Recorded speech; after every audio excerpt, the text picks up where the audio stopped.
आता बघूयात मुंबई आणि उपनगरातल्या टॉप 9 बातम्या। मुंबईतल्या कोस्टल रोड मार्गावर देशातला पहिला यशस्वी प्रयोग। कोस्टल रोड आणि वांद्रे वरळी सागरी सेतू मार्गाची जोडणी यशस्वीपणे पूर्ण। भरती ओहोटीचा वापर करून तोळीद्वारे 2 मार्गांची ऐतिहासिक जोडणी। कांदिवली आणि बोरिवलीमध्ये 3 मे रोजी पाणीपुरवठा बंद राहणार। जलवाहिनी बदलण्याच्या कामामुळे पाणीपुरवठा बंद राहणार। आचारसंहितेचं कारण न देता शिवडी क्रॉसरोड मधल्या झोपड्या रिकाम्या करा। उच्च न्यायालयाने एसआरएला दिले आदेश। धारावी पुनर्विकास प्रकल्प न्यायालयाच्या अंतिम निर्णयाच्या अधीन ठेवा। सेकलिंग कंपनीचा मुंबई उच्च न्यायालयात युक्तिवाद। खार सांताक्रूज उड्डाणपूल अखेर रद्द।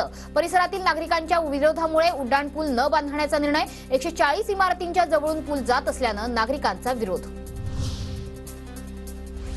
मुंबई महापालिकेकडून कुलाबा मुंबादेवी परिसरामध्ये डीप क्लीन ड्राईव्ह मोहीम। स्वच्छता मोहिमेत पालिका आयुक्त भूषण गगराणी यांचा सहभाग। पालिकेकडून मान्सूनपूर्व तयारी सुरू असल्याची आयुक्तांची माहिती।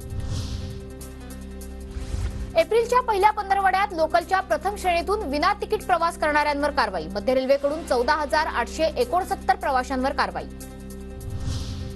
मध्य रेल्वेकडून 12 अतिरिक्त अनारक्षित उन्हाळी विशेष गाड्या। दादर गोरखपूर, एलटीटी गोरखपूर आणि सीएसएमटी ते दानापूरच्या दरम्यान गाड्यांची विशेष सोय।